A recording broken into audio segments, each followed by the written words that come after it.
ಕರೀತಾನಂತೆ. ಬರಸೆಳೆದು ಕುಳ್ಳಿರಿಸಿದನು ಪೀಠದಲ್ಲಿ. ಕರ್ಣ ಬಾರೋ ಕಂದ ಎಂಬುದಾಗಿ ಅವನನ್ನು ಹೀಗೆ ಬಾಚಿ ತಪ್ಪಿ ಎಳೆಕೊಂಡು ಬಾ ಕೂತ್ಕೋ, ನನ್ನ ಪಕ್ಕ ಕೂತ್ಕೋ ಅಂತ ಪ್ರೀತಿಯಿಂದ ಕೂರಿಸ್ಕೊಂಡಂತೆ. ಆಗ ಕರ್ಣ ಕೃಷ್ಣ ನೋಡ್ತಾನೆ, ಜನಗೆ ನಿಮ್ಮಡಿಗಳಲ್ಲಿ ಸಮಸೇವನೆಯೇ ದೇವಾ ದೇವಾ ಮುರಾರಿ, ನಾನಂದ್ರೆ ಯಾರು, ನೀವು ಅಂದ್ರೆ ಯಾರು, ನಾನು ನಿಮ್ಮ ಪಕ್ಕದಲ್ಲಿ ಬಂದು ಕೂತ್ಕೊಳ್ಳೋದಕ್ಕೆ ನನಗೆ ಯೋಗ್ಯತೆ ಇದೆ ಸ್ವಾಮಿ. ನಾನು ಯಾರು ನಿಮಗೆ ಗೊತ್ತಲ್ವೇ? ನನ್ನ ಯೋಗ್ಯತೆ ಏನು, ನಿಮ್ಮ ಹಿರಿಮೆ ಏನು ಅಂತ ಪ್ರಶ್ನೆ ಮಾಡ್ತಾನೆ. ಮಾಡಿ ಮೊದಲು ಹೇಳ್ತಾನೆ, ಮುರಾರಿ ಅಂಜುವೆ ದೇವಾ ನನಗೆ ಯಾಕೋ ಭಯ ಆಗ್ತಾ ಇದೆ ಅಂತ ಹೇಳಿದಾಗ ಆಗ ಅವನೇನ್ ಮಾಡ್ತಾನೆ ಅಂತಂದ್ರೆ, ತೊಡೆ ಸೋಂಕಿನಲ್ಲಿ ಸಾಗಿದು ತೊಡೆ ಪಕ್ಕದಲ್ಲಿ ಕೂರಿಸ್ಕೊಂಡಿರುತ್ತೆ. ಪಕ್ಕದಲ್ಲಿ ಕೂತ್ಕೊಂಡು ಇವನ್ ತೊಡೆ ಅವನ ತೊಡೆ ಎರಡು ಪಕ್ಕಕ್ಕೆ ಬರೋ ಹಾಗೆ ಮತ್ತೆ ಹೇಳ್ಕೊಂಡು ಹತ್ತಿರ ಹೇಳ್ಕೊಂಡು ಶೌರ್ಯಾದಂತಹ ಕೃಷ್ಣ ಹೇಳ್ತಾನಂತೆ, ಇಲ್ಲಿ ನೋಡಿ, ಇದು ದುರ್ಯೋಧನ ಬಳಿಗೆ ಕೃಷ್ಣ ಸಂಧಾನಕ್ಕೆ ಬಂದಿರ್ತಾನೆ. ಈ ದಗಡಪ್ಪ ನಿಲ್ಲಿಸ್ಬಿಡಿ, ಒಂದು 5 ರಾಜ್ಯವನ್ನಾದರೂ ಕೊಡಿ, 5 ಗ್ರಾಮವನ್ನಾದರೂ ಕೊಡಿ, ಪಾಂಡವರು ಬದುಕೊಂತಾರೆ ಅಂತ ಸಂಧಾನ ಮಾಡ್ಕೊಂತಾನೆ. ಆದರೆ ದುರ್ಯೋಧನ ಒಪ್ಪುವುದಿಲ್ಲ, ಸಂಧಾನ ವಿಫಲವಾಗುತ್ತೆ. ಆಗ ದುರ್ಯೋಧನ ಅರಮನೆಯಿಂದ ಹೊರಗೆ ಬಂದು ತನ್ನ ರಥದಲ್ಲಿ ಕುಳಿತುಕೊಳ್ತಾ ಇದ್ದಂತಹ ಸನ್ನಿವೇಶ. ಆಗ ಹೊರಗಡೆ ಕರ್ಣ ಇರ್ತಾನೆ, ಕರ್ಣನ ಬಾಯಲ್ಲಿ ಅಂತ ಕರೀತಾನೆ. ಅಂದ್ರೆ ಏನು, ಯುದ್ಧ ನಿಶ್ಚಯ ಆಗೋಗಿದೆ, ಕೌರವರು ಯುದ್ಧಕ್ಕೆ ಸಿದ್ಧವಾಗಿದ್ದಾರೆ. ಆದರೆ ಕೃಷ್ಣ ಪಾಂಡವರನ್ನು ಗೆಲ್ಲಿಸಲೇಬೇಕು. ಅದಕ್ಕೋಸ್ಕರ ಕೌರವರ ಕಡೆಯಲ್ಲಿ ಅತ್ಯಂತ ಸುಗುಣನಾದಂತಹ ಕರ್ಣನನ್ನು ಆಯ್ಕೆ ಮಾಡಿಕೊಂಡು ಮೊದಲಿಗೆ ಅವನ ಮನಸ್ಸನ್ನು ಗೆಲ್ಲಬೇಕು ಅಂತ ತೀರ್ಮಾನ ಮಾಡ್ತಾನೆ. ಯಾಕೆಂದ್ರೆ ಯುದ್ಧ ಮಾಡಿ ಗೆಲ್ಲುವುದು ಅಂತಂದ್ರೆ ತುಂಬಾ ದುಸ್ತರ, ಕಷ್ಟ. ಕರ್ಣನನ್ನು ಗೆಲ್ಲಬಹುದಾಗಿತ್ತು ಕೃಷ್ಣ, ಅದು ಬೇರೆ ವಿಷಯ. ಆದರೆ ಇದೊಂದು ರಾಜತಾಂತ್ರಿಕತೆ, ರಾಜ ನಿಪುಣತೆ. ಅದಕ್ಕೋಸ್ಕರ ತೊಡೆ ಸಾಂಗಿನಲ್ಲಿ ಸಾರದು ಇಬ್ಬರು ಅಕ್ಕಪಕ್ಕದಲ್ಲಿ ತೊಡೆ ಪಕ್ಕದಲ್ಲಿ ಕಡ್ಕ ಕೂತ್ಕೊಂಡು ಅವಾಗ ಕರ್ಣನಿಗೆ ಏನಾಗುತ್ತೆ ತುಂಬಾ ಅಚ್ಚರಿ ಉಂಟಾಗುತ್ತೆ. ಕರ್ಣನ ಗೊತ್ತು ತಾನು ಯಾರು ಅಂತ ಅಂದ್ಬಿಟ್ಟು, ತಾನು ಸುತ ಪುತ್ರ, ಇಡೀ ಪ್ರಪಂಚ ಇಡೀ ಸಮಾಜವನ್ನು ತಿರಸ್ಕಾರದಿಂದ ನೋಡ್ತಾ ಇದೆ. ಅಂತದ್ರಲ್ಲಿ ಈ ದೇವಾದಿದೇವ ಕೃಷ್ಣ ನನ್ನನ್ನು ಕರೆದ, ಭಕ್ತರು ಕೂತ್ಕೊಂಡ, ಬೇಡಪ್ಪ ಅಂತಂದ್ರೆ ತೊಡೆ ಹಾಕೊಂಡು ಕೂತ್ಕೊಂಡಿದ್ದಾನಲ್ಲ ಎಂಬುದು ಕಾರಣದಿಂದಾಗಿ ಮುರಾರಿ ಅಂಜುವೆ ಅಂತ ಹೇಳ್ತಾ ಇದ್ದಾನೆ ಕರ್ಣ. ಮುಂದೆ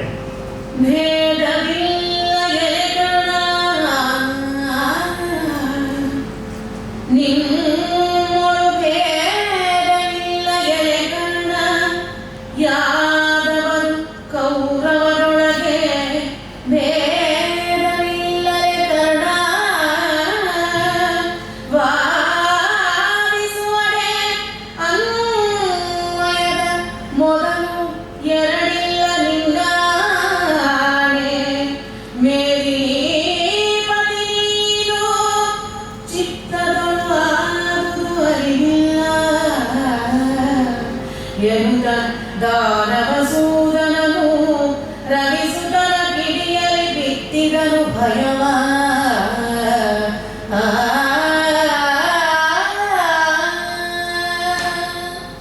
ನೋಡಿ, ಕರ್ಣ ಭಯದಿಂದ ಹಂಚಿಕೊಂಡು ಹಿಂದೆ ಹೋಗ್ತಾ ಇದ್ದಾನೆ. ಅವಾಗ ಕೃಷ್ಣ ಏನ್ ಮಾಡಬೇಕು, ಇವರೇ 2 ಹೆಜ್ಜೆ ಮುಂದಕ್ಕೆ ಹೋಗಿ ಕರ್ಣನ ಹೆಗಲ ಮೇಲೆ ಹೆಗಲು ಹಾಕೊಂಡು ಅವನಲ್ಲಿ ವಿಶ್ವಾಸ ತೆಗೆದುಕೊಳ್ಬೇಕು ಮುಂಚೆ. ಅದಕ್ಕೋಸ್ಕರ ಇನ್ನೊಂದು ತಂತ್ರ, ಕೃಷ್ಣನ ತಂತ್ರ ಇದು. ಭೇದವಿಲ್ಲದೆ ಕರ್ಣ ನಿಮ್ಮೋಳು, ನಮಗೂ ನಿಮ್ಗೆ ಏನು ಭೇದ ಇಲ್ಲಪ್ಪ, ನಾವು ಎಲ್ಲರೂ ಒಂದೇ. ಏನಿದೆ, ಏನು ಭೇದ ಇದೆ? ಯಾದವರು ಕೌರವರೊಳಗೆ ಸಂವಾದಿಸುವಡೆ. ನೋಡು, ನಿಮ್ಗೊಂದು ವಿಶೇಷವಾದಂಥ ಸಂಗತಿ ಹೇಳ್ತೀನಿ, ಕೇಳು. ಯಾದವರು ಮತ್ತು ಕೌರವರಿದ್ದೀವಿ ನಾನು. ಕೃಷ್ಣ ಯಾದವ, ಇನ್ನು ಕೌರವರು ಅಂತಂದ್ರೆ ಪಾಂಡವರನ್ನು ಒಳಗೊಂಡು ಕೌರವರು. ನಮ್ಮಿಬ್ಬರಿಗೂ ಏನು ವ್ಯತ್ಯಾಸ ಇಲ್ಲಪ್ಪ. ಹೇಗೆ ಅಂತಂದ್ರೆ, ಅನ್ವಯದ ಮೊದಲು 2ರಿಂದ ನಿನ್ನ ಆಣೆ ಪ್ರಮಾಣ ಮಾಡಿ ಹೇಳ್ತಾ ಇದ್ದಾರೆ. ನಾವು ಇವಾಗ ಅವರು ಆಣೆ ಪ್ರಮಾಣ ಮಾಡೋದಲ್ಲ, ಕೃಷ್ಣನೇ ಆಣೆ ಮಾಡಿದ್ದಾನೆ, ಬೇಕಾದ ಸರ್ತಿ ಅವನೇ ಆಣೆ ಮಾಡಿ ಹೇಳಿದ್ದಾನೆ. ನೋಡಪ್ಪ, ನಾನು ನಾಳೆಯಾಗಿ ಹೇಳ್ತಾ ಇದ್ದೀನಿ, ನಾನು ಕೇಳು, ನಮಗೂ ನಿಮಗೂ ಏನು ವ್ಯತ್ಯಾಸ ಇಲ್ಲ. ವಂಶದ ಪ್ರಕಾರ ಹೇಳೋದಾದ್ರೆ ನಿಮ್ಮ ತಾಯಿ ಕಡೆಯಿಂದನೂ ನಮಗೆ ಸಂಬಂಧ ಇದೆ, ನಿಮ್ಮ ತಂದೆ ಕಡೆಯಿಂದಲೂ ನಮಗೆ ಸಂಬಂಧ ಇದೆ. ಇಬ್ಬರು ನೀನೇ ದೊಡ್ಡವನು ಕಣೋ. ಅದು ಗೊತ್ತಾ ನಿನಗೆ? ಯಾವ ವಿಷಯ ಗೊತ್ತಾ? ಎಲ್ಲರಿಗಿಂತೂ ನೀನೇ ದೊಡ್ಡವನು. ದೊಡ್ಡವನು ಅಂದ್ರೇನು? ಬರೀ ವಯಸ್ಸನ್ನು ಮಾತ್ರ ದೊಡ್ಡವನು ಅನ್ಕೋಬೇಡಪ್ಪ, ಎಲ್ಲಾದರೂ ನೀನೇ ದೊಡ್ಡವನು ಅಂತ ಹೇಳಿ, ನೀನು ಯಾರು ಅಂದ್ಕೊಂಡಿದ್ದೀಯ ಕಣ? ನೀನು ಮೇದಿನೀಪತಿ ನೀನು. ಅಬ್ಬಾ, ಶಾಕಿಂಗ್ ನ್ಯೂಸ್. ಕಾರಣ ಹೀಗೆ ನೋಡ್ತಾ ಇದ್ದಾನೆ, ಏನಿದು ನಾನೊಬ್ಬ ಸೂತಪುತ್ರ, ನನ್ನನ್ನು ಕೃಷ್ಣನೇ, ಸಾಕ್ಷಾತ್ ಕೃಷ್ಣನೇ ಬಂದು ಮೇದಿನೀಪತಿ ನೀನು ಅಂತ ಇದ್ದಾನಲ್ಲ. ಅದೇನು, ಈ ರಾಜ್ಯಕ್ಕೆ, ಈ ಸಾಮ್ರಾಜ್ಯಕ್ಕೆ ನೀನೇ ಚಕ್ರವರ್ತಿ, ನೀನೇ ಚಕ್ರಾಧಿಪತಿ, ನೀನೇ ರಾಜ ಮಹಾರಾಜ ಅಂತ ಹೇಳ್ತಾ ಇದ್ದಾನೆ. ಆದರೆ ಚಿಕ್ಕದೋಡು ಆಗುಗರ ಕೈಯಿಂದ ಅಂತ.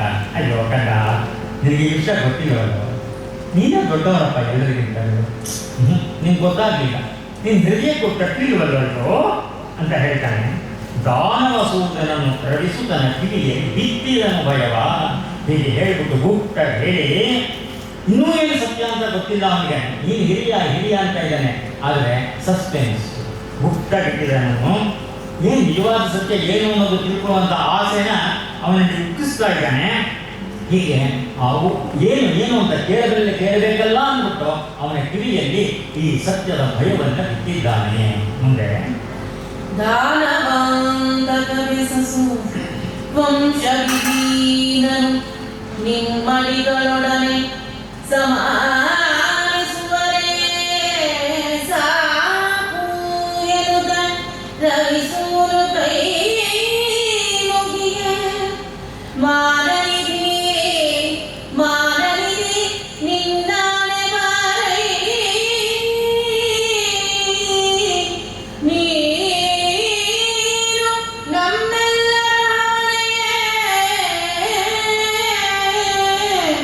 ವರಮಾನು ವಂಶದ ರಾಮನಿ ನೀ ರಾಮಂಗೆ ಸರಿಯಂದ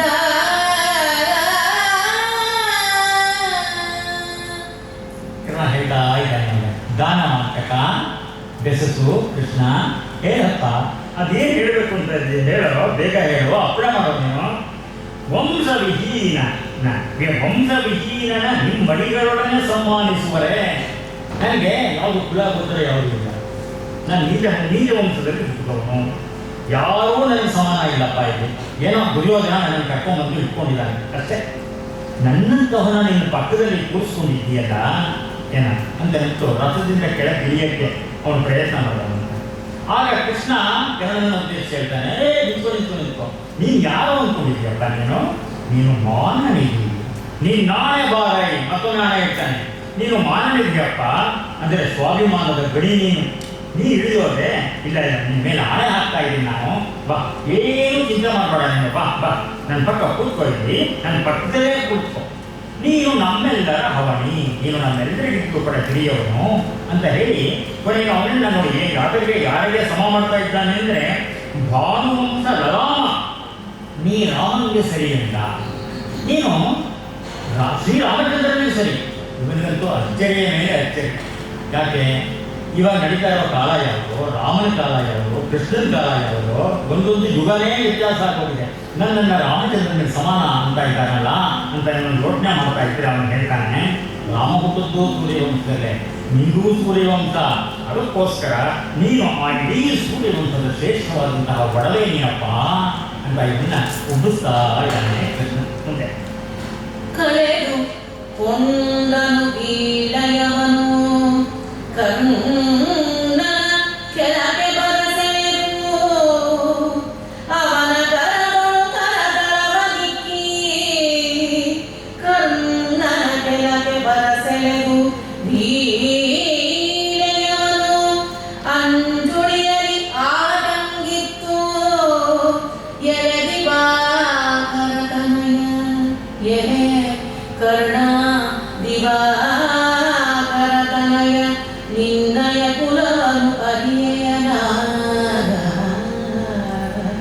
ಆ ಸುಯೋಧನನಿ ವ್ರತ ಸೇವಕತನದರಿಯುವುದು ಆ ದುರ್ಯೋಧನನಿ ಸುಯೋಧನನಿ ವ್ರತ ಸೇವಕತನದರಿಯುವುದು ಉಚಿತವಲ್ಲ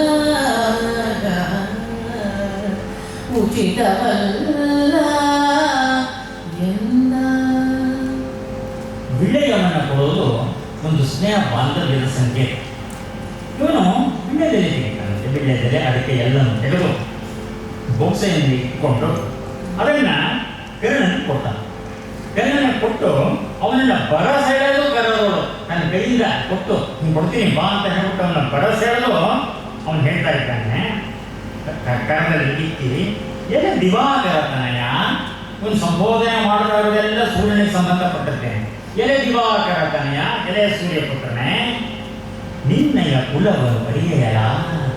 ನಿನಗೆ ನಿನ್ನ ಕುಲ ಯಾವುದು ಅನ್ನೋದು ಗೊತ್ತಿದೆಯಪ್ಪ. ನಾನು ನಿನ್ನ ಹೇಳ್ತೀನಿ ಹೇಳು. ಅದಕ್ಕೆ ಮುಂಚೆ ಸುಯೋಧನಲ್ಲಿ ವೃಥಾ ಸೇವಕರಲ್ಲಿ ಇರುವುದು ಉಚಿತವಲ್ಲ. ನೀನು ಕುಲ ಶ್ರೇಷ್ಠನಾಗಿದ್ದೀಯಪ್ಪ ನೀನು. ಆದರೆ ನೀನು ದುರ್ಯೋಧನೆಲ್ಲ ಸರ್ವಸ್ವ, ಅವನೇನೆಲ್ಲ ಸ್ವಾಮಿ, ಅವನ ಸೇವೆಯನ್ನೇ ಮಾಡಬೇಕು ಎನ್ನುವಂತೆ ಸದಾ ಕಾಲ ಅವನಲ್ಲಿಯೇ ತಲ್ಲೀನಾಗಿರ್ತೀಯಲ್ಲ, ನಿರ್ಧನಾಗಿರ್ತೀಯಲ್ಲ, ಇದು ಸರಿಯೇ ಅಂತ ಅಂದ್ಬಿಟ್ಟು ಕೃಷ್ಣ ಕೇಳ್ತಾ ಇದ್ದಾನೆ. ಅಂದರೆ ಇವನ್ನ ಹಂತ ಹಂತವಾಗಿ ಕರ್ಣನನ್ನ ಕುಗ್ಗಿಸ್ತಾ ಇನ್ನೂ ಹೇಳಿಲ್ಲ, ಇನ್ನೂ ಸತ್ಯವನ್ನು ಮಾತ್ರ ಹೊರಗಡೆ ಬಿಟ್ಟಿಲ್ಲ. ಆದರೆ ಜಗದೊಡೆಯನೇ ಪ್ರೀತಿಯಿಂದ ವಿಳಯವನ್ನು ಕೊಟ್ಟು ನೀನೇ ಈ ಸಾಮ್ರಾಜ್ಯದ ಒಡೆಯ ಅಂತ ಹೇಳಿದಾಗ ಏನೂ ಅರ್ಥ ಆಗ್ತಾ ಇಲ್ಲ. ಆದರೆ ಕೃಷ್ಣನು ಅವನ ಪ್ರೀತಿಯ ಜಾಲದಲ್ಲಿ ಕರ್ಣನು ತನ್ನನ್ನೇ ತಾನು ಮರೆಯುವಂತೆ ಮಾಡ್ತಾ ಇದ್ದಾನೆ. ಮುಂದೆ ಈ 5 ಮಂತ್ರಗಳಲ್ಲಿ ಮೊದಲಿಗ ನಿನ್ನಯ ಬಳಿಕ ಯುಧಿಷ್ಠಿರ ದೇವ, ಮೂರನೆಯ ಕರುಗುಣನು, ನಾಲ್ಕನೆಯಲ್ಲಿ, 5ನೆಯಲ್ಲಿ ನಕುಲ ಸಹದೇವರಾದರು. ಬಳಿಕ ಮಾತ್ರಿಯಲಿ 1 ಮಂತ್ರಗಳು ಇಬ್ಬರು ದಿಸಿದರು. ಪಾಂಡವರ ವಂಶವೃಕ್ಷದ ಕಥೆಯನ್ನ ಈಗ ಕರ್ಣನಿಗೆ ಕ್ರಮೇಣವಾಗಿ ಕೃಷ್ಣ ಹೇಳ್ತಾ ಇದ್ದಾನೆ. ಲಲನೆ ಪಡೆದ ಈ 5 ಮಂತ್ರಗಳಲ್ಲಿ, ಲಲನೆ ಅಂದರೆ ಕುಂತಿದೇವಿ. ಕುಂತಿದೇವಿ ಇನ್ನೂ ಪುಟ್ಟ ಬಾಲಿಕೆಯಾಗಿರ್ತಾಳ, 12-13 ವರ್ಷ. ದುರ್ವಾಸರ ಸೇವೆಯನ್ನು ಮಾಡಿದ್ದಾರೆ, ಅರಮನೆಗೆ ಬಂದಿದ್ದಾಗ ದುರ್ವಾಸರು. ಅದಕ್ಕೆ ಅವರು ಮನಸ್ಸಾರೆ ಅವಳನ್ನ ಕೇಳ್ತಾರೆ, ಏನಮ್ಮ ನಿನ್ಗೇನು ಬರಬೇಕು ಕೇಳು, ನಾನು ಅದನ್ನು ಕೊಡ್ತೀನಿ ಅಂತ. ಅವಳು ಏನು ಗೊತ್ತಾಗಲ್ಲ. ಆಯಿತು, ನಾನು ಬೇಕಾದಾಗ ನಾನು ಕೇಳ್ತೀನಿ ಅಂತ ಹೇಳಿ ದುರ್ವಾಸರು ಹೊರಟೋಗಿರ್ತಾನೆ. ಇವಳು ಒಂದಿನ ಬೆಳಗ್ಗೆ ನದಿ ತೀರಕ್ಕೆ ಬಂದು ಸ್ನಾನ ಮಾಡ್ಕೊಂಡು ಅಲ್ಲೇ ಕೂತಿರ್ತಾಳೆ. ಸೂರ್ಯದೇವ ಇರ್ತಾನೆ, ಆಕಾಶದಲ್ಲಿ ನೋಡ್ತಾಳೆ. ಸೂರ್ಯದೇವ ಇರ್ತಾನೆ, ತುಂಬ ಪ್ರಕಾಶವಾಗಿ ಪ್ರಖರವಾಗಿ ಹೊಳಿತಾ ಇರ್ತಾನೆ. ದುರ್ವಾಸರು ಕೇಳಿದ್ದು ಹೊರ ಕೊಟ್ಟಿದ್ದು ಇವಳಿಗೆ ಜ್ಞಾಪಕ ಬರುತ್ತೆ. ಸೂರ್ಯನೇ ನೋಡ್ಕೊಂಡು, ಸೂರ್ಯದೇವ ನೀನು ನನ್ನ ಬಳಿ ಬಾ, ನನಗೊಂದು ಪಾಪನ ಕೊಡು ಅಂತ ಕೇಳ್ತಾರೆ. ಮಗು 12 ವರ್ಷದ ಮಗು ಆಟ ಆಡೋದು ಪಾಪ ಬೇಕು ಅವಳಿಗೆ ಅಷ್ಟೇ. ಸೂರ್ಯದೇವ ಪ್ರತ್ಯಕ್ಷ ಆಗುತ್ತಾನೆ, ಎದುರುಗಡೆ ನಿಂತ್ಕೊಂತಾನೆ. ಅಮ್ಮ ನೀನು ಮಗು ಕೇಳಿದ್ದಿಲ್ಲ ತಗೊಂಡು. ಅಯ್ಯೋ ನಾನು ಮಗು ಕೇಳಿಲ್ಲಪ್ಪ, ನಾನು ಪಾಪ ಆಡಕ್ಕೆ ನಾನು ಮಗು ಕೇಳಿದ್ದು. ಇಲ್ಲ ವಾಪಸ್ ತಗೊಂಡೋರು, ನನಗೆ ವರನೇ ಬೇಡ ಅಂತ. ದುರ್ವಾಸರು ಕೊಟ್ಟಂತಹ ವರವನ್ನು ಯಾರೂ ಕೂಡ ತಿರಸ್ಕಾರ ಮಾಡುವಂತಿಲ್ಲ, ಅವರ ಆದೇಶವನ್ನು ಯಾರೂ ಪಾಲಿಸದೇ ಇರುವಂತಿಲ್ಲ. ನಾನು ಸೂರ್ಯ ಭಗವಾನನೇ ಆದರೂ ಕೂಡ ಅದನ್ನು ಅನುಷ್ಠಾನ ಮಾಡಲೇಬೇಕು, ನನಗೆ ಗೊತ್ತಿಲ್ಲಮ್ಮ, ನೀನು ಕೇಳಿದ್ರೆ ನಾನು ಕೊಟ್ಟಿದ್ದೀನಿ ಸ್ವಲ್ಪ. ನಂತರದಲ್ಲಿ ಕಥೆ ಮುಂದುವರಿಯುತ್ತೆ. ಆ ಮಗುನ ನದಿಯಲ್ಲಿ ಹಾಕಿ ಕಳಿಸ್ತಾರೆ. ಅದು ಎಲ್ಲೆಲ್ಲೋ ಹೋಗಿ ಸಂಚಾರ ಮಾಡಿಕೊಂಡು ಒಬ್ಬ ಸೂತನ ಅವನನ್ನು ಸಾಕ್ತಾನೆ. ಆದ್ದರಿಂದ ಇವನಿಗೆ ಸೂತಪುತ್ರ ಅಂತ ಹೆಸರು ಬರುತ್ತೆ. ಇಲ್ಲಿ ಲಲನೆ ಪಡೆದ ಆ 5 ಮಂತ್ರಗಳಲ್ಲಿ ಮೊದಲಿಗ ನೀನು, ಇದು ಟರ್ನಿಂಗ್ ಪಾಯಿಂಟ್. ಮೊದಲಿಗ ನೀನು. ಇವರಿಗೆ ಚೆನ್ನಾಗಿ ಅನ್ಕೊಂಡಿದ್ದ, ನಾನೊಬ್ಬ ಅನಾಥ, ನಾನೊಬ್ಬ ಸೂತಪುತ್ರ, ನನಗೆ ತಂದೆ ಇಲ್ಲ ತಾಯಿ ಇಲ್ಲ, ಅವರಿಬ್ಬರು ಕೂಡ ಸಾಕು ತಂದೆ ತಾಯಿಯರೋ ಇದೆಲ್ಲ ಅನ್ಕೊಂಡಿದ್ನಲ್ಲ. ಅನ್ಕೊಂಡು ಕೀರಣಿಯಿಂದಲೇ ಎಷ್ಟು ವರ್ಷ ತನ್ನ ಜೀವನ ಸಂಗ್ರಾಮದಲ್ಲಿ ಮುಂದಕ್ಕೆ ಹೋಗ್ತಾ ಇದ್ನಲ್ಲ. ಆದರೆ ಕೃಷ್ಣ ಭಯಾನಕವಾದಂತಹ ಸತ್ಯವನ್ನು ಹೇಳ್ತಾನೆ. ಕರ್ಣ, ಕುಂತಿಯ ಮೊದಲ ಮಗ ನೀನು, ನೀನೇ ಮೊದಲಿಗ. ಏನಪ್ಪ ನೀನೇ ಮೊದಲಿಗ ಅಂತಂದ್ಬಿಟ್ರೆ ತಕ್ಷಣ ಏನಾಗೋಯ್ತು, ತಕ್ಷಣದ ಪರಿಣಾಮ ಏನಾಗೋಯ್ತು? ಇಡೀ ಪಾಂಡವರ ಸೈನ್ಯ ಯಾರು? ಕರ್ಣಂದು. ಇಡೀ ಪಾಂಡವರು, ಪಂಚಪಾಂಡವರು ಯಾರು ಹೇಳ್ದಂಗೆ ಕೇಳಬೇಕು? ಅಣ್ಣ ಹೇಳ್ದಂಗೆ ಕೇಳಬೇಕು. ಅಲ್ಲಿಯ ಇಡೀ ಸಾಮ್ರಾಜ್ಯ ಎಲ್ಲವೂ ಕೂಡ ಇವನಿಗೆ ಮುಂದೆ ಬಂದು ಪದಗಳಲ್ಲಿ ನಿಂತ್ಕೊಂಡಿದೆ ಅಂತಹ ಸ್ಥಿತಿಗೆ ಇವನು ಕಲಿತಿದ್ದಾನೆ. ಅಂದರೆ ಧರ್ಮರಾಯನಿಗಿಂತೂ ಕೂಡ ಇವನು ದೊಡ್ಡವನು, ನೀನು ದೇಶ ಅಂತ ಹೇಳ್ತಾ ಇದ್ದಾನೆ. ನಂತರದಲ್ಲಿ ನಿನ್ನಯ ಬಳಿಗೆ ಯುಧಿಷ್ಠಿರ ನೀನ ಅಂದರೆ ಯುಧಿಷ್ಠಿರ ದೇವಪ್ಪ ಅವನಾಯ್ತು ಬಿಡು, ಅವನು 2ನೇ ಮಂತ್ರಕ್ಕೆ ಕೂಗ್ತಾನೆ. ಆಮೇಲೆ 3ನೇವನು ಕಲಿಭೀಮ, 4ನೇಯ ಮಂತ್ರದಲ್ಲಿ ಜನಿಸಿದನು ಫಲುಗುಣ. ಇಲ್ಲಿ ಸ್ವಲ್ಪ ಸಮಸ್ಯೆ ಬರುತ್ತೆ. ಫಲುಗುಣ 4ನೇಯವನು ಅಂತ ಹೇಳಿದಾಗ ಕರ್ಣನಿಗೆ ಮತ್ತೊಮ್ಮೆ ಡಬಡವ ಅಂತಾರೆ. ಕಾರಣ ಯಾಕೆ? ಕರ್ಣ ಇಡೀ ಬದುಕಿನಲ್ಲಿ ಅವನ ಗುರಿ ಏನಿತ್ತು ಅಂತಂದ್ರೆ ಅರ್ಜುನನನ್ನು ಯುದ್ಧದಲ್ಲಿ ಸೋಲಿಸಬೇಕು ಅಂತ. ಯಾಕೆ ಅರ್ಜುನನನ್ನೇ ಸೋಲಿಸಬೇಕು ಅಂದರೆ ದುರ್ಯೋಧನ ಹೇಳಿರ್ತಾನೆ, ನೀನು ಅರ್ಜುನನನ್ನೇ ಕೊಡಬೇಕು ಅಂತ. ಯಾಕೆ ಅವರಿಬ್ಬರಿಗೆ ಸದಾಕಾಲ ಕೈಪೋಟು. ಈಗ ಈ ಕ್ಷಣದಲ್ಲಿ ಅರ್ಜುನ ಬೇರೆ ಯಾರೂ ಅಲ್ಲ, ಅವನು ನಿನ್ನ ತಮ್ಮ ಅಂತಂದಾಗ ಅವನ್ನ ಕೊಲ್ಲೋದು ಹೇಗಾಗುತ್ತೆ? ಈಗ ನನಗೆ ದುಃಖ ಉಮ್ಮಳಿಸಿ ಬರ್ತಾ ಇದೆ, ಕಣ್ಣು ತೇವವಾಗ್ತಾ ಇದೆ. ನಾನು ಇಲ್ಲಿಯವರೆಗೆ ಯಾರನ್ನು ನನ್ನ ಪರಮ ವೈರಿ ಎಂದು ಭಾವಿಸುತ್ತೇನೋ, ಯಾರನ್ನು ನಾನು ಸದಾಕಾಲ ದುರ್ಯೋಧನಗೋಸ್ಕರ ದ್ವೇಷಿಸುತ್ತಿದ್ದೇನೋ ಅವನು ಈಗ ನನ್ನ ತಮ್ಮ, ಅವನು ಈಗ ನನ್ನ ಒಡ ಹುಟ್ಟಿದವನು ಅಂತ ಅವನ ಮನಸ್ಸು ಚಿತ್ತಿರುವ. ಇಷ್ಟು ದಿನ ನಿಮಗೆ ಸುಖಪುತ್ರ ಅಂತ ಕರೀತಾ ಇದ್ರು. ಆವಾಗ ಈ ಪಂಚಪಾಂಡವರು ಕೂಡ ನೋಡ್ಕೊಂಡೇ ಸುಮ್ಮನೆ ಇದ್ರು. ಯಾಕಂದ್ರೆ ಅವನಿಗೂ ಗೊತ್ತಿಲ್ಲ ಅಲ್ಲ ಇವನು ಯಾರು ಅಂತ. ಈಗ ಅವನ ಮನಸ್ಸು ಅನಿಸುತ್ತೆ, ಒಂದು ಕಡೆ ತಮ್ಮ ತನ್ನ ಕಡೆಗೆ ಪ್ರೀತಿ, ಇನ್ನೊಂದು ಕಡೆ ಅಮ್ಮನ ಮೇಲೆ ಕೋಪ. ಏನು ಮಾಡಲಿ ನಾನು? ಮುಂದೆ ನನಗೆ ದಾರಿ ಯಾವುದು? ಜನ್ಮ ರಹಸ್ಯದ ಕುಟ್ಟನ್ನು ಬಯಲು ಮಾಡಿದ್ನಲ್ಲ ಕೃಷ್ಣ ಎಂಬುದಾಗಿ ಅವನು ಪ್ರಕಟಿಸ್ತಾ ಇದ್ದಾನೆ.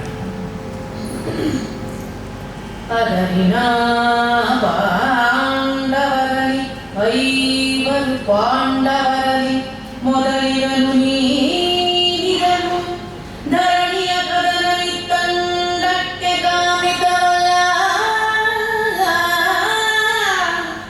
ಭಾವಿಸಲು ಇದು ನಿಧಾನವು ಗಣ ನಿನ್ನಭ್ಯುದಯವನೆ ಬಯಸುವೆನು ನಿನ್ನಭ್ಯುದಯವನೆ ಬಯಸುವೆನು ಗಣ ನಿನ್ನಯ ಬಗೆಗೆ ಕೆಡಹುವೆನು ಐವರು ಪಾಂಡವರನು ನಡೆ ತನ್ನ ಸಂಗಾತ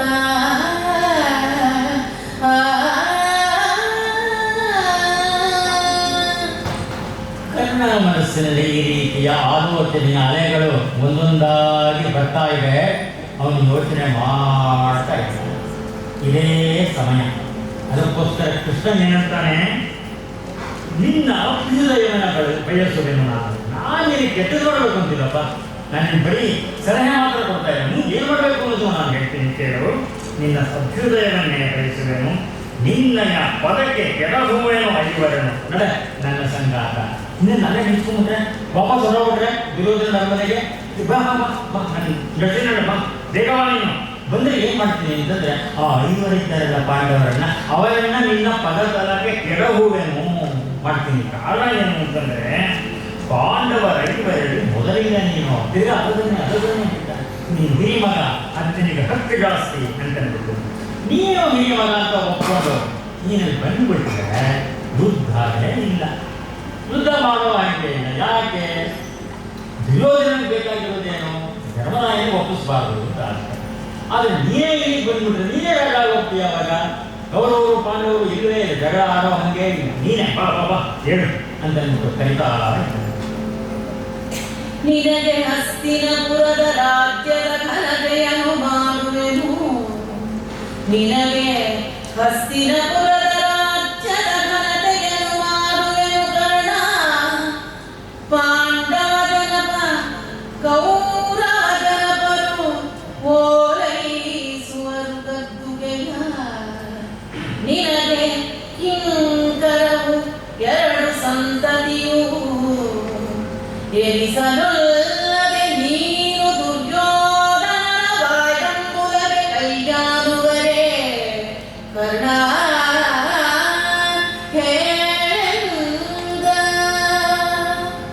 ಕರ್ಣ ಯೋಚನೆ ಮಾಡೋದಕ್ಕೆ ಅವಕಾಶ ಕೊಡ್ತಾ ಇಲ್ಲ ಕೃಷ್ಣ. ಇನ್ನೆಲ್ಲಿವನ ಚಪಲ ಚಿತ್ತ ಆಗೋಗ್ಬಿಟ್ಟು ವಾಪಸ್ ಹೋಗ್ಬಿಡ್ತಾನೋ ಅಂತ ಇವನಿಗೆ ಆತಂಕ. ತಕ್ಷಣ ಹೇಳ್ತಾನೆ ಏನಂತ, ನಿನಗೆ ಹಸ್ತಿನಾಪುರದ ರಾಜ್ಯದ ಘನತೆಯನ್ನು ಮಾಡೋಣ ಬಾ ಬಾ ನೀನು ಏನು ಮಾಡ್ತೀನಿ ಅಂದರೆ ತಕ್ಷಣ ಕರ್ಕೊಂಡು ಹೋಗಿ ಈ ಹಸ್ತಿನಾಪುರಕ್ಕೆ ನಿನ್ನೆ ಚಕ್ರಾಧಿಪತಿಯನ್ನಾಗಿ ಘೋಷಣೆ ಮಾಡ್ಬಿಡ್ತೀನಿ ನಾನು. ಏನು ಹೆದರಬೇಡ ನೀನು, ಬಾ, ಎಲ್ಲ ಗೌರವವೂ ಕೂಡ ಸಿಗತ್ತೆ ನಿನಗೆ. ಆ ಗೌರವ ಹೆಂಗಿರುತ್ತೆ ಅಂದರೆ, ಪಾಂಡವ ಜನಪ ಕೌರವ ಜನಪರು ಓಲೈಸುವರು ಗದ್ದುಗೆಯ. ನೀನು ಗದ್ದುಗೆ ಮೇಲೆ ಕೂತಿರ್ತೀಯ, ಈ ಕಡೆ ಪಾಂಡವರು, ಈ ಕಡೆ ಕೌರವರು, ಇಬ್ಬರು ಕೂಡ ನಿನಗೆ ಕೈ ಫಲ ಅಂತ ಮಾಡ್ತಾ ಇರ್ತಾರೆ. ಇದಕ್ಕಿಂತ ಸೌಭಾಗ್ಯ ಇನ್ನೇನು ಬೇಕು ಕಣ್ಣ ನಿನಗೆ, ಬಾಬಾ ಬಾಬಾ ಅಂತಂತಾನೆ. ಜೊತೆಗೆ ಹೇಳ್ತಾನೆ, ನೀವಾಗ ಯಾವ ವಿಷಮ ಸ್ಥಿತಿಯಲ್ಲಿದ್ದೀಯೇ ಅದನ್ನು ನೋಡಪ್ಪ. ನೀನು ಹೇಗಿದ್ದೀಯ ಅಂತಂದರೆ, ನೀನು ದುರ್ಯೋಧನನ ಬಾಯಿದಂಬುರಕ್ಕೆ ಕೈಗಾಮವರೇ, ನೀನೇ ಸಾಮ್ರಾಜ್ಯ ಚಕ್ರವರ್ತಿ, ನಿನ್ನ ಕೈ ಕೆಳಗಡೆ ಇಡೀ ಪ್ರಪಂಚ ನಿನ್ನ ಕೈ ಕೆಳಗಡೆ ನಿಂತಿದ್ದ ಅಂಥವನು ನೀನು. ಬಾಯಿ ತುಂಬಲ ಅಂತಂದರೆ ಮಕ್ಕಳ ಕೇಳಿ, ಬಾಯಿ ತುಂಬಲ ಅಂದರೆ ವಿಳೆದೆಲ್ಲ ಬಾಯಿ ಹಾಕೊಂಡಿರ್ತೇವೆ, ಅದು ಏನು ಮಾಡ್ತೇವೆ, ಮನೆಗೆ ಉಗಿತೀವಿ, ಕೆಲವರು ನುಂಗ್ತಾರೆ, ಕೆಲವರು ಉಗಿತಾರೆ. ದುರ್ಯೋಧನ ಎಲ್ಲಾನು ಕೂಡ ತಿನ್ಕೊಂಡು ನಿಮಗೆ ಎಂಜಿಲ್ ಹಾಕ್ತಾನೆ. ಆ ಎಂಜಿಲ್ನ ನೀನು ಸರ್ವಶ್ರೇಷ್ಠ ಅನ್ಕೊಂಡಿದ್ದೀನಿ. ಅವನು ಯಾವ ಒಂದು ರಾಜ್ಯಕ್ಕೆ ನಿನ್ನ ರಾಜ ಅಂತ ಘೋಷಿಸ್ಬಿಡ್ತಾರೆ, ನೀನು ಅದಕ್ಕೆ ತೃಪ್ತನ ಆಗ್ಬಿಟ್ಟೆ. ಇಡೀ ಸಾಮ್ರಾಜ್ಯ, ಬರೀ ಯಾವುದೋ ಒಂದು ಕ್ಷೇತ್ರ ಅಲ್ಲ, ಇಡೀ ಸಾಮ್ರಾಜ್ಯಕ್ಕೆ ನೀನು ಒಡೆಯನಾಗ್ತಾ ಇದ್ದೀಯೇ. ನೀನು ಮಹಾವೀರ, ನೀನು ಸೂರ್ಯಪುತ್ರ, ನೀನೇ ಸಾಮ್ರಾಟ, ನೀನೇ ಒಡೆಯ. ಆದರೆ ಬದಲು ಅವನ್ಯಾರು ಭಿಕ್ಷೆ ಕೊಡ್ತಾನಂತ ಭಿಕ್ಷೆ ಕಾಯ್ಕೊಂಡು ಬದುಕ್ತಾ ಇದೆಯಲ್ಲ, ಬೇಡ, ಬಾ ಅಂತ ಹೇಳ್ತಾನೆ. ನೀನು ಒಂದು ಪಕ್ಷ ಈ ಕಡೆ ಬಂದಿದ್ದರೆ ದುರ್ಯೋಧನೇ ನಿನ್ನ ಕಾಲ ಬಳಿ ಬಂದು ನಿನಗೆ ಸೇರ್ತಾನ ಅಂತ. ಹಿಂದಿನ ಪದ್ಯದಲ್ಲಿ ಸಾಮತಂತ್ರವನ್ನು ಬಳಸ್ತಾ, ಇವಾಗ ದಾನತಂತ್ರ, ಎಲ್ಲವೂ ಕೂಡ ನಿನಗೆ ಸಿಗುತ್ತೆ, ಆದ್ದರಿಂದ ಬಾ ಅಂತ ಹೇಳ್ತಾನೆ. ಮುಂದೆ ಎಡದ ಮೈಯಲಿ ಕೌರವೇಂದ್ರಗಣನ, ಬಲದಲ್ಲಿ ಪಾಂಡುತನಯರ ಗಣನವು, ಇದಿರಲಿ ಮಾತ್ರ ಭಾಗದ ಯಾಗವಾದಿಗಳು, ನಡುವೆ ನೀನೋಲಗದಳು ಒಪ್ಪುವ ಕಡುವಿಲಾಸ ಬಿಸುಟು, ಕುರುಪತಿ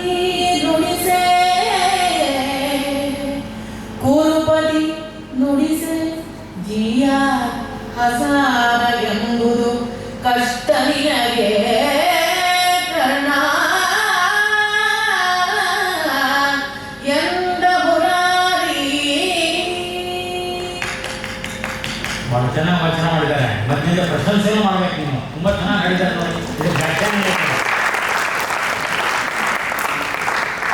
ನೋಡಿ ಕರ್ಣನ ಕೃಷ್ಣನ ತಂತ್ರ ಹೇಗಿದೆ ಅಂತಂದ್ರೆ, ಪದೇ ಪದೇ ಅದೇ ವಿಷಯ ಹೇಳ್ತಾ ಇದ್ದಾರೆ. ಇನ್ನು ಎಡಗಡೆ ಕೌರವರು ಇರ್ತಾರೆ, ಬಲಗಡೆ ಪಾಂಡವರು ಇರ್ತಾರೆ. ಯಾಕೆ ಅಷ್ಟೇ ತೃಪ್ತಿ ಆಗಲಿಲ್ಲ ಅಂತ ಕಾಣುತ್ತೆ ಅಂತ ಈಗ ಇನ್ನೊಂದು ತಗೊಂಡಿದ್ದಾರೆ. ಏನು, ಮಧ್ಯದಲ್ಲಿ ಮಾದ್ರಿ ಮಾಗದ ಯಾದವಾದಿಗಳು, ಬೇರೆ ಬೇರೆ ರಾಜ್ಯದವರು ಇರ್ತಾರಲ್ಲ, ಅವರೆಲ್ಲ ಬರ್ತಾರಂತೆ. ಬರೀ ಇಬ್ಬರೇ ಇರ್ತಾರೆ ಅನ್ಕೋಬೇಡ ಕರ್ಣ, ಅವರು ಎಲ್ಲ ಇರ್ತಾರೆ. ಎಲ್ಲರೂ ನಿಮಗೆ ಜೈ ಕರ್ಣ ಅಂತ ನಿನ್ನ ಓಟ ಮಾಡ್ತಾನೇ ಇರ್ತಾರೆ. ನೋಡೋದು ನೀವು ಅರಮನೆ ನೋಡ್ಬೇಕಪ್ಪ ನೀವೆಲ್ಲರೇ. ಅರಮನೆಯಲ್ಲಿ ಹೇಗಿರುತ್ತೆ ವೈಭವ ಅನ್ನೋದನ್ನ ನೀವು ಯಾರೂ ನೋಡಿಲ್ಲ. ಈಗಿನ ಕಾಲದ ಕಲಿಯುಗದ ಅರಮನೆ ಹೇಗಿರಬೇಕಾದ್ರೆ ಇನ್ನು ದ್ವಾಪರಯುಗದ ಅರಮನೆ ಹೇಗಿರಬೇಕು, ಆ ವೈಭವ ಇದೆ, ಅದನ್ನ ಬಿಟ್ಬಿಟ್ಟು ಅಲ್ಲಿ ನೀವು ಆನಂದವಾಗಿರೋದನ್ನ ಬಿಟ್ಬಿಟ್ಟು ಕುರುಪತಿ ನುಡಿಗೆ ಜಿಯ ಹಸಾರ ಎಂಬುದು ಕಷ್ಟ ನಿನಗೆ. ಇಲ್ಲಿ ಇಂಗ್ಲೀಷಲ್ಲಿ ಹೇಳ್ತೀನಿ ಕೇಳಿ. ಬಾಸ್ ಬರ್ತಾ ಇರ್ತಾರೆ, ಇವನೇ ಬಾಸ್ ಆಗ್ಬೋದು, ಇವನೇ ಅಲ್ಲಿ ಬಾಸು, ಆದರೆ ಇವನು ಬಾಸ್ ಕೆಳಗಡೆ ಅಸಿಸ್ಟೆಂಟ್ ಆಗಿದ್ದಾನೆ. ಬಾಸ್ ಮುಂದೆ ಹೋಗ್ತಾ ಇರ್ತಾರೆ, ಇವನು ಹಿಂಗಡೆ ಬರ್ಕೊಂಡು ಎಸ್ ಸರ್ ಹಾಂ ಎಸ್ ಸರ್ ಎಸ್ ಸರ್ ಎಂದು ಹಾಗೆ ಗೌರವೇಂದ್ರ ಹೋಗ್ತಾ ಇರ್ತಾನೆ. ಏನೋ ಒಂದು ಹೇಳ್ತಾನೆ ನಮಗೆ, ಅವನು ಜಿಯ ಹಸಾದ ಅಂತಂದು ಕೇಳ್ಕೊಂಡು ಅವನು ಹಿಂದೆ ಹೋಗ್ತೀಯಲ್ಲಪ್ಪ, ಯೋಚನೆ ಮಾಡೋ ನೀನು ಅಂತ ಹೇಳಿ ಕರ್ಣ ಮುಂದೆ ಕೃಷ್ಣನು ಎರಡು ಚಿತ್ರಣವನ್ನು ಮುಂದಿಡ್ತಾ ಇದ್ದಾನೆ. ಈ ಎರಡು ಚಿತ್ರಣದಲ್ಲಿ ನೀನು ಯಾವ ಬೇಕು ಅದನ್ನು ಆರಿಸ್ಕೋ ಅಂತ. ಮುಂದೆ ಕೊರಳ ಸೆಳೆಯಿಕ್ಕಿದವು ದೃಗುಜುಲ ಬುರವಣಿಸಿ ಕರುಣಂದನು ಅಕಟ ಕುರುಪತಿಗೆ ಕೇಡಾದುದು ಎಂದನು ತನ್ನ ಮನದೊಳಗೆ. ಹರಿಯ ಹಗೆ ಹೊಗೆ ಹೋರಲು ಹರೆ ಬರಿದೆ ಹೋದೆ ತನ್ನ ವಂಶವನರು ಕೊಂದರು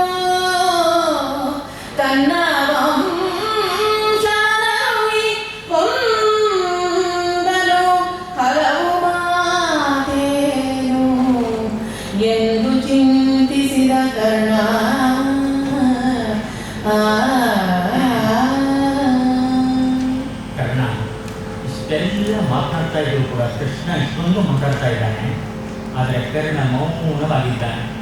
ಅವನ ಮಾತು ನಿಂತು ಹೋಗಿದೆ, ಮಾತಾಡೋದಕ್ಕೆ ಶಕ್ತಿ ಇಲ್ಲ. ಅವನ ಸ್ಥಿತಿ ನೋಡಿ ಹೇಗಿದೆ ಅಂದರೆ, ಈಗ ಕೊರಳ ಸೆರೆ ಹೀಗಿರವು, ದುಃಖವನ್ನು ತಡೆಯೋದಕ್ಕೆ ಆಗ್ತಾ ಇಲ್ಲ. ಅದಕ್ಕೋಸ್ಕರ ಈ ಕೊರಳಿನಲ್ಲಿ ನರಗಳೆಲ್ಲ ಉಬ್ಬಿಕೊಂಡು ದುರ್ಗುಜರ ಉರವಣಿಸಿ ಕಡು ನೋಂದನು.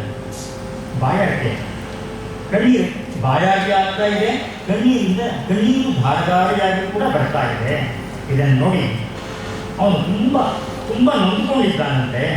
ಗುರುಪತಿಗೆ ಕೇಳಾದರು, ನನಗೆ ರಾಜ್ಯ ಸಿಕ್ಕಲ್ಲ ಅಂತ ಸಂತೋಷ ಆಗಿಲ್ಲ ಅವನಿಗೆ. ಅದರ ಬದಲಿಗೆ ಗುರುಪತಿಗೆ ಕೇಳಾದರು ಎಂದನು ತನ್ನ ಮನದೊಳಗೆ. ಹೊರಗಡೆ ಹೇಳಕ್ಕೆ ಆಗ್ತಾ ಇಲ್ಲ, ತನ್ನ ಮನದೊಳಗೆ ಆ ದುಃಖವನ್ನು ಅನುಭವಿಸ್ತಾ ಇದ್ದಾನೆ. ಅಯ್ಯೋ ಎಲ್ಲ ಸುದ್ದಿ ಆಗೋದು. ನನ್ನ ಗೆಳೆಯನಾದಂತಹ ದುರ್ಯೋಧನನಿಗೆ ಕೇಳಾಯಿತು, ಇದು ಸ್ನೇಹ. ನನ್ನ ಗೆಳೆಯನಿಗೆ ಕೇಳಾಯಿತು, ಅವನಿಗೆ ವಿನಾಶ ಕಾಲ ಬಂದಿತು. ಬೇರೆಯವರಾಗಿದ್ದರೆ ಕೃಷ್ಣ ಇಷ್ಟೆಲ್ಲ ಆಸೆ ತೋರಿಸಿ, ರಾಜ್ಯದ ಆಸೆ ತೋರಿಸಿದನ್ನೆಲ್ಲ ಆಯ್ತು, ಈಗಲೇ ಹೊರಟು, ಈಗಲೇ ರಥನೇ ಹಾಗೆ ತಿರುಗಿಸ್ಕೊಂಡು ಹೊರಟೋಗೋಣ ಅಂತನೋ.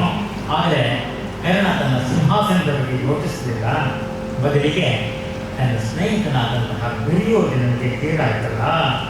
ಯಾಕೆ ಅಂದರೆ ಅರ್ಜುನನನ್ನು ಗೆಲ್ಲಲು ನೀನೇ ಸಮರ್ಥ ಎಂಬುದಾಗಿ ನನ್ನನ್ನು ಆಯ್ಕೆ ಮಾಡಿಕೊಂಡಿದ್ದ. ಈಗ ನನ್ನ ಸ್ಥಿತಿ ಹೀಗಾಗೋಗಿದೆ, ಇನ್ನು ಹರಿಯ ಹಾಗೆ ಹೊಗೆದೋರದೆ ಊಹದೆ ಬೈದೆ ಹೋಗುವುದೇ ಬೇಡ ಅಂತಂದ್ಬಿಟ್ಟು ನಾವು ಕೃಷ್ಣನ ದ್ವೇಷ ಕಟ್ಕೊಳ್ಳೋಕ್ಕಾಗತ್ತೆ? ಅಥವಾ ಕೃಷ್ಣ ಏನು ಸಂಕಲ್ಪ ಮಾಡಿದ್ದಾನೆ ಆ ಸಂಕಲ್ಪಕ್ಕೆ ವಿರುದ್ಧವಾಗಿಯಾದರೂ ಕೂಡ ಆಗೋದಿಲ್ಲ. ಏನಾಗುತ್ತೆ ಅಂದರೆ, ಬೆಂಕಿ ಕಾಣುವುದಕ್ಕೆ ಮುಂಚೆ ಅಲ್ಲಿ ಹೊಗೆ ಬರುತ್ತೆ ಅಲ್ವೇ? ಎಲ್ಲಿ ಬೆಂಕಿ ಇದೆ ಹೆಣ್ಣು ಗೊತ್ತಾಗಬೇಕು ಅಂತ ಒಂದು ಹೊಗೆ ಇರಬೇಕು, ಹೊಗೆ ಇದ್ರೆ ಮಾತ್ರ ಬೆಂಕಿ ಇಲ್ಲ. ಕೃಷ್ಣ ಏನು ಮಾಡ್ದ, ತನ್ನ ಜ್ಞಾನಾಕೃತನದಿಂದ ಬಂದು ನನ್ನ ಜನ್ಮದ ರಹಸ್ಯ ಎಂಬ ಹೊಗೆಯನ್ನ ನನಗೆ ಹಾಕ್ಬಿಟ್ಟು ಹೊರಟೋದ. ಇವಾಗ ಆ ಹೊಗೆಯೇ ದೊಡ್ಡದಾಗಿ ಬೆಂಕಿ ಆಗೋಗುತ್ತೆ. ಆ ಬೆಂಕಿ ಆಗೋಗಿ ಏನಾಗುತ್ತೆ ಅಂದರೆ ದುರ್ಯೋಧನ ನಾಶ ಮಾಡುತ್ತೆ. ಮುಂದೆ ಕೌರವರ ವಿನಾಶ ನಿಶ್ಚಿತವಾಗುತ್ತೆ. ಅದಕ್ಕೋಸ್ಕರ ಇದೆಲ್ಲಕ್ಕೆಲ್ಲ ಮೂಲ ಏನು ಅಂದರೆ, ತನ್ನ ವಂಶವನ್ನು ಒರುಹಿ ಕೊಂದನು. ತನ್ನ ಮನಸ್ಸಲ್ಲೇ ಅನ್ಕೊಳ್ತಾ ಇದ್ದಾನೆ, ಕೃಷ್ಣ ತುಂಬ ಬುದ್ಧಿವಂತಪ್ಪ, ನನ್ನನ್ನು ಕೊಡಬೇಕಾಗಿತ್ತು, ನನ್ನ ಕೊಂದಿದ್ದೇ ಸಮಾನವಾಗುತ್ತಿತ್ತು. ಆದರೆ ಅವನು ಕೊಲ್ಲೋದಕ್ಕೆ ಅಸ್ತ್ರ ಶಸ್ತ್ರ ಯಾವುದನ್ನೂ ಪ್ರಯೋಗ ಮಾಡಲಿಲ್ಲ. ಬದಲಿಗೆ ಒಂದೇ ಒಂದು ಮಾತು, 2 ಪದ ಏನು ಹೇಳಿದ, ನೀನು ಕುಂತಿ ಪುತ್ರ. ಇಷ್ಟೇ ಸಾಕಾಯ್ತು. ಈ ಸತ್ಯವನ್ನು ತಿಳಿಸಿದ ಕರ್ಣ ಮಾನಸಿಕವಾಗಿ ಕುಗ್ಗೋಗಿದ್ದಾನೆ. ಅವನು ಶಸ್ತ್ರ ಇಲ್ಲದೂ ಇಲ್ಲದಂತೆ ಆಗೋಗಿದ್ದಾನೆ. ಇನ್ನು ಮುಂದೆ ಪಾಂಡವರನ್ನು ಅವನು ಮನಃಪೂರ್ವಕವಾಗಿ ಜಗಲಿಸಲಾರ. ಯಾಕೆಂದರೆ ಅವರು ವಿರುದ್ಧ ಅಸ್ತ್ರಶಸ್ತ್ರ ಪ್ರಯೋಗ ಮಾಡುವಾಗಲೆಲ್ಲ ಅವನ ಮನಸ್ಸಿಗೆ ಏನು ಬರುತ್ತೆ ಅಂತಂದರೆ, ಇವರು ನನ್ನ ತಮ್ಮಂದಿರು ಎನ್ನುವಂತಹ ಮರುಕದ ಭಾವನೆ ಬರುತ್ತೆ. ಆಯಿತು, ಕೃಷ್ಣ ನನ್ನ ಹುಟ್ಟಿನ ಹುಟ್ಟನ್ನು ಹೇಳಿ ದುರ್ಯೋಧನನ್ನು ನಾಶ ಮಾಡಲಿಲ್ಲ ಎಂಬುದಾಗಿ ಮನಸ್ಸಿನಲ್ಲಿ ಅನ್ಕೊಳ್ತಾ ಇದ್ದಾನೆ. ಮುಂದೆ ಏನು ಹೇಳೈ ಕರ್ಣ ಏನು ಹೇಳೈ ಚಿತ್ತಗ್ಲಾನಿಯಾಗುವುದು ಮನಗೆ ಕುಂತಿ ಸೂನುಗಳ ಬೆಸಗೈಸಿಕೊಂಬುದು ಸೇರದೆ ನಿನಗೆ ಹಾನಿಲ್ಲವೆನ್ನಾಳೆ ನುಡಿ ನುಡಿ ಮೌನವೇದನೆ ಮರುತನ ಬೇಡ ಆನು ನಿನ್ನ ಅಪದಸೆಯ ಬಯಸುವನಲ್ಲ ಕೇಳು ಕರ್ಣ ಚಿತ್ತಜ್ಞಾನಿಯಾವುದು ಮನಗೆ ಎಂದ ಮುರಾರಿ. ಏನು ಹೇಳಲಿ ಕರ್ಣ, ಮಾತಿಲ್ಲದೆ ಹೀಗೆ ಸುಮ್ಮನೆ ಕೂತ್ಕೊಂಡ್ರೆ ನಾನೇನಂತ ಅರ್ಥ ಮಾಡ್ಕೊಳ್ಳಪ್ಪ.